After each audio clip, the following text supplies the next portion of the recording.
This is Tech Me As I Am, a video series and podcast where self-love is shaking up the status quo of corporate America.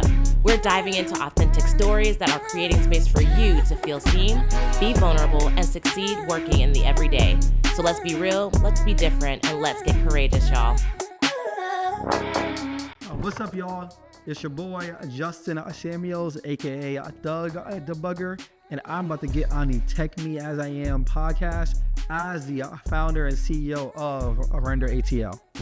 All right, welcome to Tech Me As I Am. I'm your host, Brittany Mack, and we are here with none other than Justin Samuels, who has RenderATL. He has built a powerhouse conference, and we're really going to be learning a little bit more about how you're rendering some realities, not just in your day-to-day lives, but with what you've created. So thank you so much for joining us today. I'm really excited to learn more about what it is you're doing, how you're doing it, and then how that translates back to that sense of self, that sense of love that you're going to need to push on and push through. And I thank you so much for having me on your show. I appreciate it. So, okay, talk to us about Render.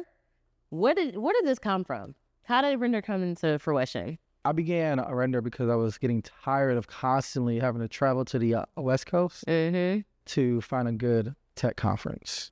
And I've been an engineer for the last 9 years, almost 10 years now. And you kind of learn what conferences that you have to go to so you could then network and you could then climb the corporate ladder. And all those conferences, for some odd reason, existed on the West Coast.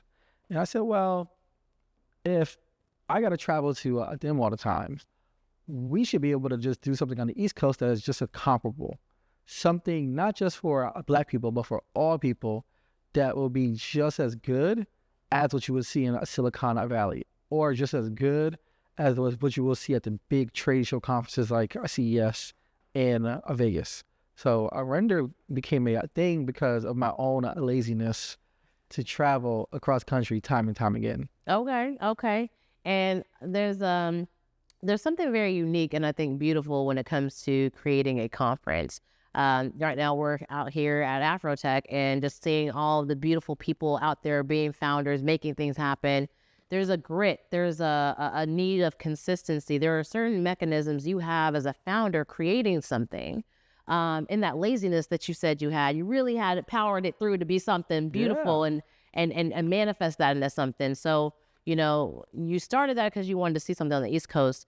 Tell us a little bit more, like why though? Like what is the power behind Render?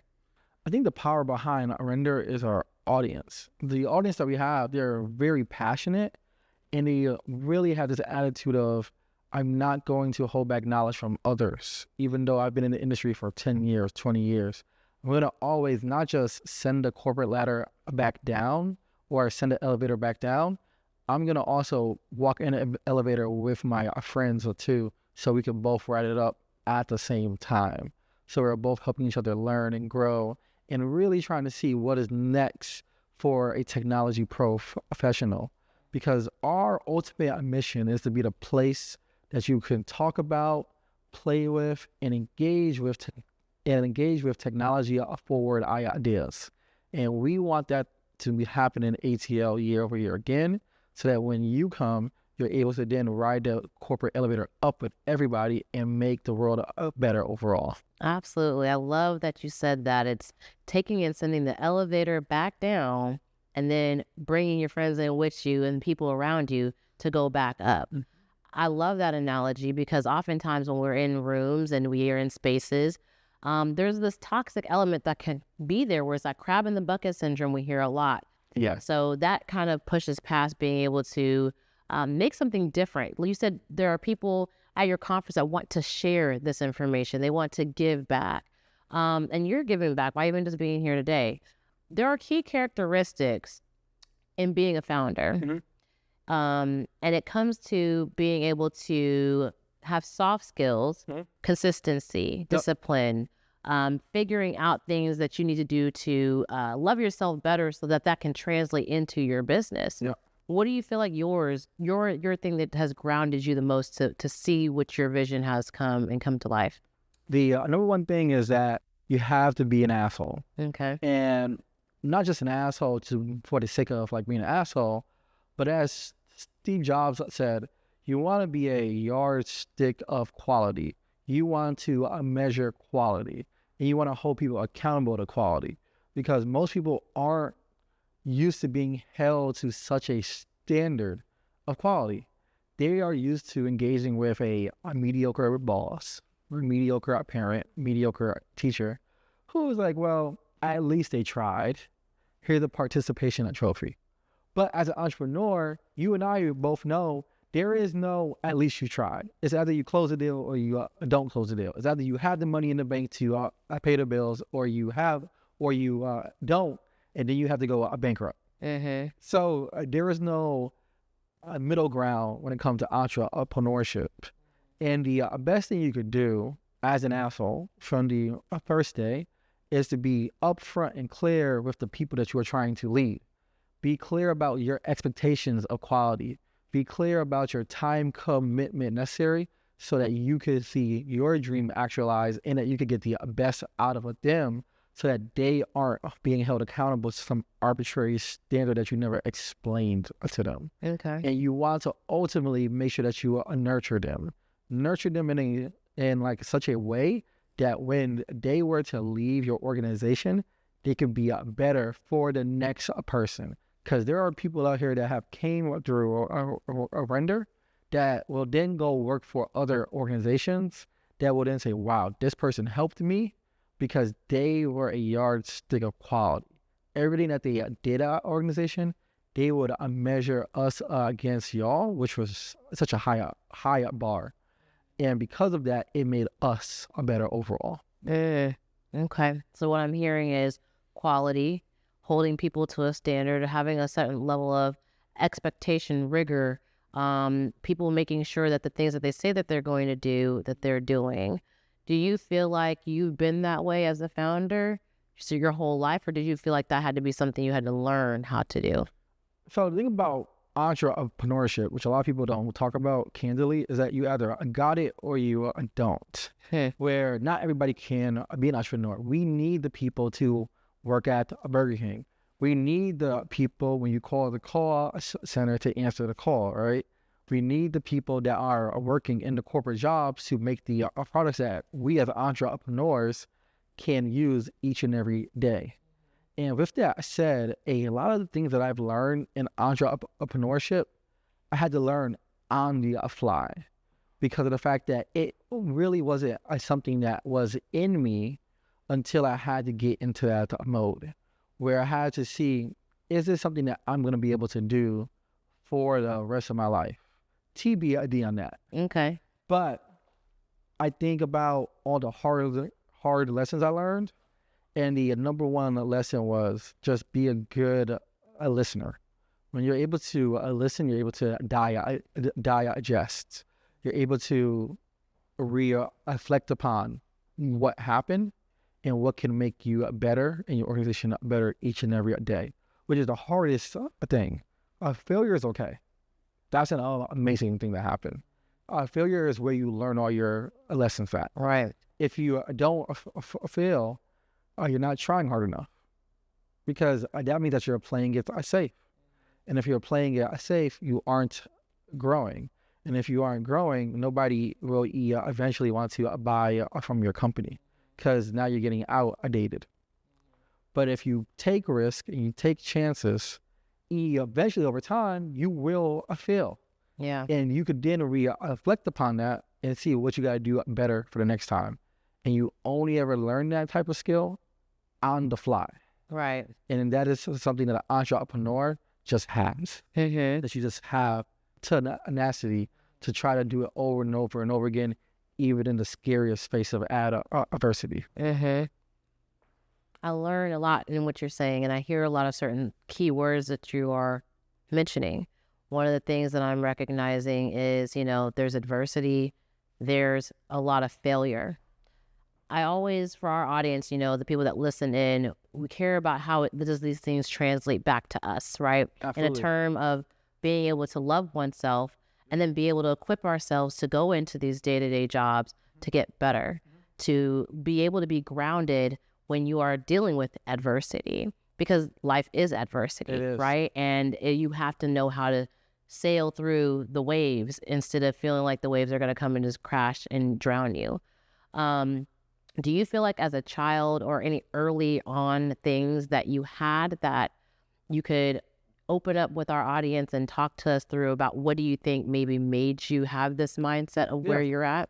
I think to touch on that part about adversity, one of my favorite rappers or just people of all time was DMX. Okay. And he has a song called Slipping, where if you know about DMX, hopefully know about Oh, DMX. I know making DMX. sure I definitely do. he is known for his Bible quotes, or he's known for quotes in songs, right? And it is such a deep song, like it's such a deep song where he opens it with a quote and he says, to live is to suffer, but to survive is to find a meaning in the suffering. And that's how I think about adversity, is that it's a hard thing to do, but you got to look for that meaning. And you could be in your darkest times, but if you look for that meaning on why you're going through that darkest time, you'll eventually see a light where it's like, wow, like I understand why this was happening now. And I know how to crawl my way out of this. And I know where I got to go next. And then next, I think you're better off than where you ever be again at. But like one of my other favorite rappers say, Crit, he says, life is nothing but an EQ of highs and lows, which is life is only a peaks or valleys. And I tell people all the time, you want to live like the story of Icarus. Where are you familiar with him? Mm-hmm. Where Look close to the sun. flew too close to the sun. After his dad warned him, if you fly too high, then your wings will melt and you'll fall to the earth, and then you will perish. And if you fly too low, you might hit a building, and then you'll fall to the earth, and then you will perish. So you want to stay in the middle at all times.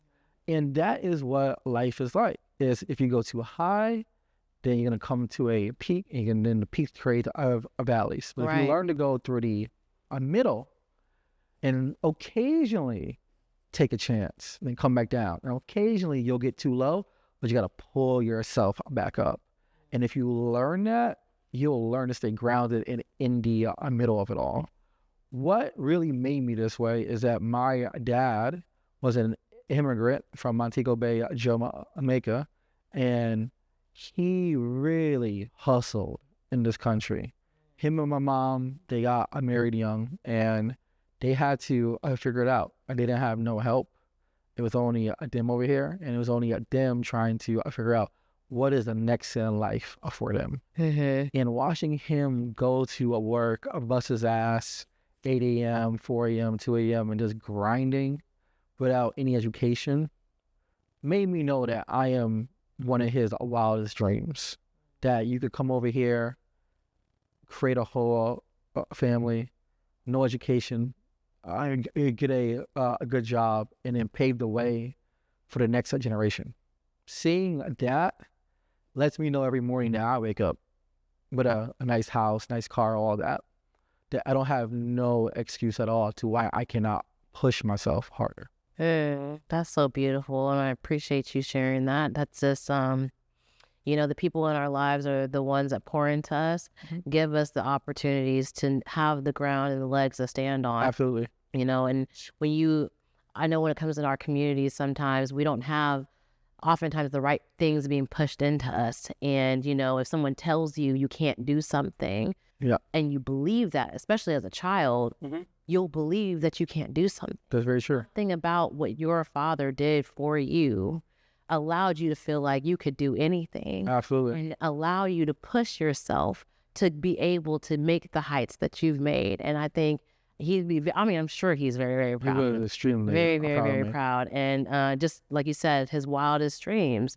there's a sense of love that was poured into you that you then were able to have for yourself to do what you're doing. Absolutely. And it's beautiful what you're doing. Do you feel like, when you see things come to fruition, What do you do when you take a step back and you see the lives that you're impacting by putting together conferences like which you have with RenderATL and letting people just be a part of something for once? I like to just be grateful that people let me in their lives, that they've given me their hard-earned money to take a chance on me, that we will create such an environment that will help with them overall. I'm just in awe. And there is no better accolade than watching my participants, my attendees get that next opportunity or find that next breakthrough and watching them talk about it. Yeah. Things like that is what keeps me up at night in a positive way, because I'm always searching for that next one I want to see happen. You're doing so many different things. I mean, not only are you building something like RenderATL, but you're a software developer, you're engineer, and you're doing so many different things all at once. What would you give our listeners who are founders or want to be founders? Yep. And let's say they're working a 9-to-5 job and they're trying to figure out, how do I make something like this happen? I want to see my dreams come true in the same way Justin did. What would you tell them is one thing you've anchored yourself in being able to do to get yourself to keep moving forward? I think the thing that I've anchored myself in is just understanding that there is no substitute for hard work. That's just the honest thing.